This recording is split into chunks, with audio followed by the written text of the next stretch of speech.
Halo kawan pajak semuanya, selamat datang di Podjangga, Podcast Pajak Pesanggerahan, sebuah platform terbaru yang dihadirkan oleh KPP Pratama Jakarta Pesanggerahan sebagai wadah kegelisahan yang timbul di antara kawan pajak semuanya. Sebelum kita mulai, perkenalkan saya Haris Wildan dan bersama saya telah hadir narasumber kita hari ini yaitu Kak Dian yang merupakan penyuluh pajak di KPP Pratama Jakarta Pesanggerahan. Selamat sore Kak Dian. Sore. Nah, di episode sebelumnya, sudah dijelaskan oleh beberapa narasumber sebelumnya terkait dengan SPT tahunan Evin, kemudian terkait dengan SPT tahunan orang pribadi karyawan, formulir 1770S. Nah, pada kesempatan ini, saya bersama Kak Dian akan membahas mengenai tata cara pengisian SPT tahunan OP non-karyawan dengan formulir 1770. Agar pembahasan kita lebih mudah dicerna, kita akan bahas dari struktur kewajiban perpajakan. Mari kita mulai dari kewajiban pajak yang pertama, yaitu hitung. Kewajiban hitung ada beberapa langkah. Yang pertama, mencatat dan merekap per jenis penghasilan. Wajib pajak orang pribadi harus mengetahui klasifikasi jenis penghasilan non-karyawan, yaitu usahawan dan juga pekerjaan bebas. Mari kita telisik definisi singkat dari keduanya. Usahawan adalah wajib pajak orang pribadi yang menjalankan sebuah usaha di bidang perdagangan, industri, dan jasa. Sebagai contoh, pedagang kelontong, kemudian jasa pembersihan AC, dan juga industri rumahan pembuatan kue. Pekerjaan bebas, wajib pajak orang pribadi yang menjalankan kegiatan dengan keahlian khusus. Sebagai contoh adalah notaris, akuntan, dokter, aktuaria, agen asuransi, dan lain-lain. Keduanya wajib melakukan, yang pertama adalah pencatatan tradisional jika omset kurang dari 4,8 miliar dengan dicerminkan melalui rekapitulasi penghasilan bruto. Yang kedua adalah pembukuan akuntansi sesuai dengan PSAK untuk mencatat pendapatan dan juga pengeluaran secara periodik sebagai dasar untuk melakukan perekapan penghasilan bruto dalam setahun jika penghasilan bruto lebih dari 4,8 miliar, dicerminkan dalam laporan keuangan berupa neraca dan laporan laba rugi komersial. Dua hal di atas mempengaruhi step selanjutnya, yaitu menghitung penghasilan kena pajak dan juga menghitung pajak penghasilan. Rekapitulasi penghasilan bruto dan laporan keuangan merupakan dokumen yang wajib dilampirkan sebagai dasar pengisian SPT tahunan 1770. Terkait detail dari pencatatan dan pembukuan, semoga ada episode khusus. Jadi stay tune ya kawan pajak semuanya. Baik, selanjutnya adalah menghitung pajak penghasilan tidak final maupun final. Setelah dilakukan perekapan penghasilan bruto dalam setahun, maka wajib pajak orang pribadi harus menghitung per jenis PPh. Nah, bagi wajib pajak orang pribadi non-karyawan yang memiliki omset di bawah 4,8 miliar yang melakukan pencatatan, maka tata cara hitungnya adalah dengan cara menghitung penghasilan bruto, kemudian dikali dengan NPPN atau norma penghitungan penghasilan neto, kemudian didapatkan angka penghasilan neto. Kemudian dikurangi dengan penghasilan tidak kena pajak, menjadi penghasilan kena pajak, kemudian nilai penghasilan kena pajak dikali tarif progresif pasal 17 menghasilkan PPh terutang. Nah, PPh terutang dikurangi dengan kredit pajak, yaitu atas pemotongan dan pemungutan dari pihak lain menghasilkan pajak penghasilan kurang bayar, nihil maupun lebih bayar. Nah, untuk terkait dengan NPPN dan PTKP, bisa dicek di Instagram Live yang sudah direkam di @pajakpsg mengenai pengurang PPh orang pribadi dan beberapa materi lainnya. Selanjutnya, atas penghasilan yang dikenakan PPh final usahawan yang memenuhi kriteria PP 55 tahun 2022, yaitu penghasilan bruto di bawah 500 juta tidak dikenakan pajak. Kemudian penghasilan bruto di atas 500 sampai dengan 4,8 miliar dikali dengan 0,5%, nah menghasilkan PPh terhutang. Nah, kemudian bagi wajib pajak orang pribadi non-karyawan yang memiliki omset di atas 4,8 miliar yang melakukan pembukuan akuntansi, maka tata cara hitungnya adalah dengan cara yang pertama menghitung penghasilan bruto komersial, kemudian dikurangi biaya, menghasilkan penghasilan neto komersial. Kemudian dikurangkan oleh koreksi fiskal positif maupun negatif, menghasilkan penghasilan neto fiskal. Nah, penghasilan neto fiskal dikurangi dengan PTKP, kemudian menghasilkan penghasilan kena pajak. Nah, penghasilan kena pajak inilah yang dikalikan dengan tarif progresif pasal 17, menghasilkan PPh terhutang. Nah, PPh terhutang dikurangi dengan kredit pajak atas pemotongan dan pemungutan, menghasilkan pajak penghasilan kurang bayar, nihil maupun lebih bayar. Nah, kewajiban yang kedua setelah menghitung adalah membayar. Atas PPh yang masih harus dibayar oleh WPOP, usahawan dan pekerja bebas, maka harus dilakukan prosedur pembayaran pajak penghasilan. Yang pertama adalah dengan cara store sendiri, dengan membuat kode billing melalui DJP online maupun melalui KPP, dibantu via loket helpdesk. Kemudian langkah kedua adalah melakukan pembayaran kepada bank persepsi atau lembaga lainnya yang ditunjuk oleh pemerintah. Bukti penerimaan negara merupakan dokumen yang wajib dilampirkan pada SPT tahunan 1770. Kedua adalah melalui pemotongan ataupun pemungutan oleh pihak lain. Nah, hal ini biasa disebut sebagai dengan kredit pajak. Para pekerja bebas yang memiliki lawan transaksi dengan kewajiban pemotongan PPh akan mendapatkan bukti potong pajak atas penghasilan yang mereka dapatkan dari para pemotong. Sebagai contoh, aktivitas praktik dokter di rumah sakit akan dilakukan pemotongan PPh pasal 21 dan mendapatkan bukti potong pajak yang merupakan dokumen yang wajib dilampirkan pada SPT tahunan 1770. Nah, kewajiban ketiga terkait dengan lapor akan dijelaskan oleh Kak Dian. Silakan Kak Dian. Iya, baik, kita lanjut berikutnya ke bagian lapor. Nah, yang harus dilakukan oleh wajib pajak orang pribadi setelah melakukan kegiatan hitung dan bayar adalah melakukan pelaporan SPT tahunan orang pribadi 1770. Pertama, dokumen yang perlu disiapkan untuk pelaporan SPT tahunan ini adalah lampiran wajib. Nah, lampiran wajib ini berupa rekapitulasi penghasilan bruto untuk wajib pajak yang memiliki omset di bawah 4,8 miliar per tahun.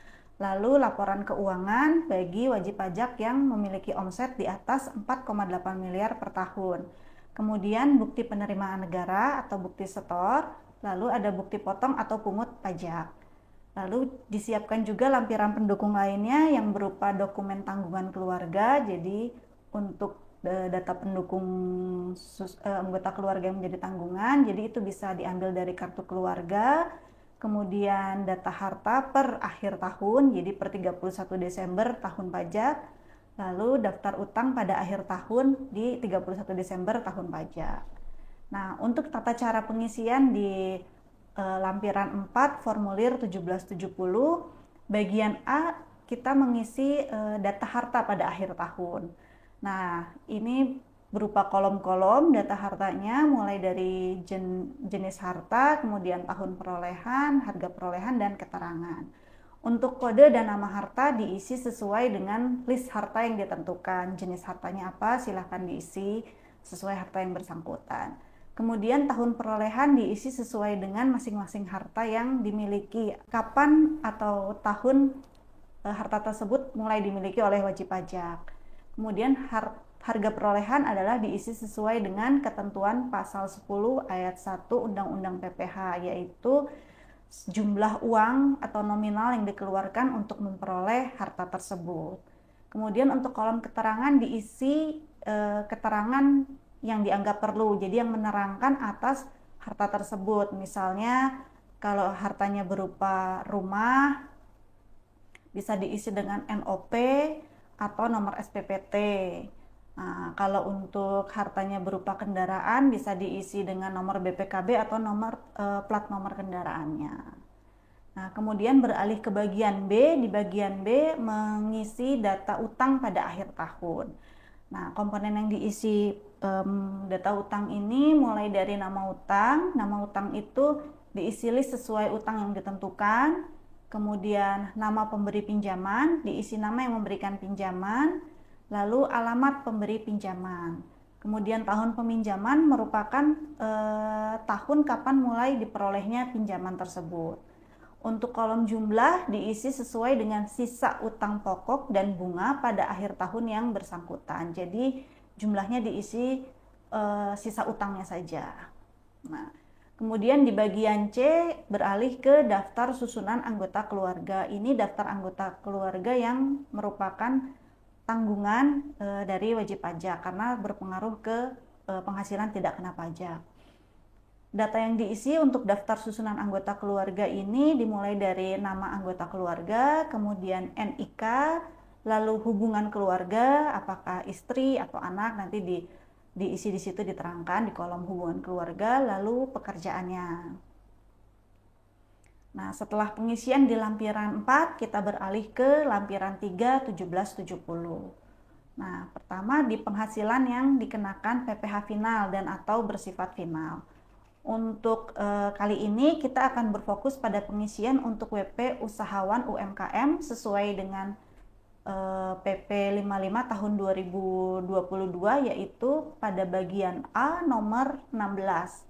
Dengan mengisi dasar pengenaan pajak itu diisi dengan penghasilan bruto, kemudian beserta dengan PPh terutangnya. Untuk jenis PPh lainnya silakan bisa melihat Instagram live kita yang sebelumnya di @pajakpsg mengenai penghasilan final lainnya. Lalu di bagian B ada penghasilan yang tidak termasuk objek pajak. Nah, pada bagian B ini diisi apabila kawan pajak memiliki penghasilan seperti bantuan, sumbangan, hibah, atau warisan.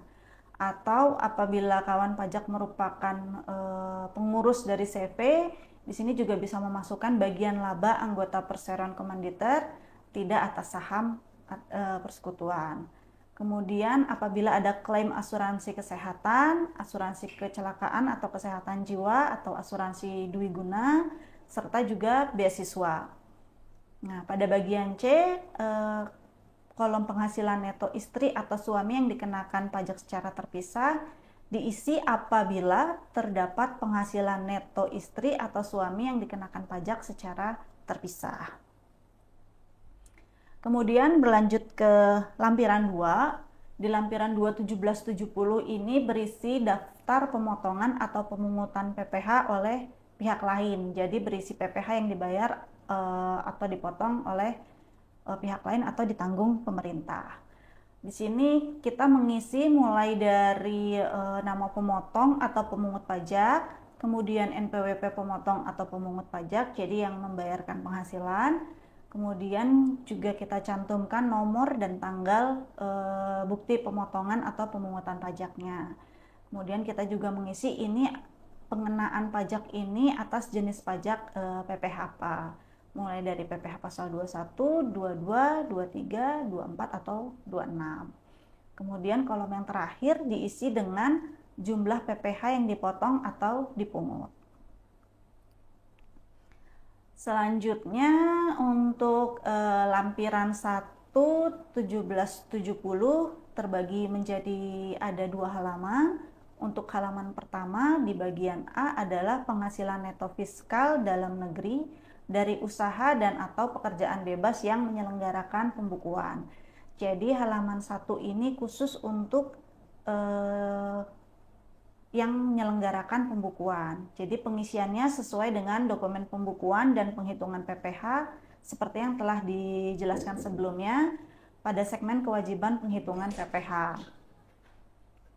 Elemen yang perlu diperhatikan adalah jika ada koreksi fiskal, maka akan terdapat perbedaan antara penghasilan neto fiskal dengan penghasilan neto komersial. Nah, kemudian di bagian B ini sudah masuk di lampiran 1 yang halaman kedua, Bagian ini dipergunakan untuk menghitung besarnya seluruh penghasilan dalam negeri yang diterima atau diperoleh wajib pajak sendiri dan anggota keluarganya dari usaha dan atau pekerjaan bebas yang menyelenggarakan pencatatan dan memilih menggunakan norma penghitungan penghasilan neto untuk menghitung penghasilan neto dalam tahun pajak yang bersangkutan. Kemudian masih di lampiran 1 halaman 2 ya, yang di bagian C-nya, di bagian ini diisi dengan penghasilan neto dalam negeri sehubungan dengan pekerjaan yang diterima atau diperoleh wajib pajak sendiri dan anggota keluarganya. Jadi pengertian wajib pajak di sini termasuk pejabat negara, pegawai negeri sipil, anggota TNI Polri, karyawan BUMN atau BUMD, lalu para penerima pensiun atau tunjangan hari tua atau tabungan hari tua. Nah, warga negara Indonesia yang bekerja pada kedutaan besar negara asing, juga perwakilan negara asing dan perwakilan organisasi internasional. Nah, setelah diisi semua lampirannya, mulai dari lampiran 1 sampai lampiran 4, kita baru mulai beralih ke pengisian induknya. Nah, pengisian pada induk formulir 1770 ini sebenarnya hanya memindahkan apa yang telah kita buat atau kita isi pada kewajiban hitung dan bayar. Jadi sebelumnya setelah dihitung dan dibayar tinggal dipindahkan saja datanya. Nah, pada induk SPT hanya memasukkan angka dari penghasilan neto, kemudian ada PTKP, lalu setelah dihitung PTKP lalu ada penghasilan yang kena pajak, kemudian ada PPh terutang dan kredit pajak yang bisa dari bukti potong atau pungut. Kemudian maka akan diketahui hasil penghitungan pajak terutangnya, apakah PPh-nya akan kurang bayar atau nihil atau lebih bayar. Baik Kak Dian, kita masuk kepada segmen terakhir, yaitu ketika wajib pajak telah melakukan pengisian SPT tahunan 1770 sampai dengan induknya, maka kalau kita ilustrasikan dalam DJP online, maka tinggal submit saja ini Kak Dian. Betul. Nah, jadi sebelum submit, kawan pajak semuanya mengunggah berkas dokumen wajib maupun dokumen pendukung yang barangkali menjadi penjelasan agar apa-apa yang sudah diisi dalam SPT menjadi benar, lengkap, dan jelas. Nah, kemudian memasukkan kode verifikasi yang telah masuk dalam email kawan pajak semuanya, lalu melakukan klik submit. Maka SPT tahunan 1770 telah selesai dilaporkan. Sebagai tambahan, kawan pajak semuanya bahwa SPT tahunan yang dilaporkan melewati jangka waktu yang telah ditetapkan dapat dikenai sanksi administrasi berupa denda sebesar Rp100.000 sesuai dengan pasal 7 Undang-Undang KUP. Tak terasa, kurang lebih 15 sampai dengan 20 menit kita membahas mengenai SPT tahunan 1770. Semoga apa yang kita berdua sampaikan dalam sesi ini dapat diterima dan dipahami oleh kawan pajak semuanya. Bagi kawan pajak yang ingin bertanya lebih lanjut, memberikan usulan atau saran mengenai materi yang telah disampaikan, bisa ke WA helpdesk kita di 0897 3210 066. Semoga kawan pajak semua diberi kesehatan dan kelancaran dalam semua urusannya. Saya Haris Wildan dan rekan saya Kak Dian, mohon undur diri.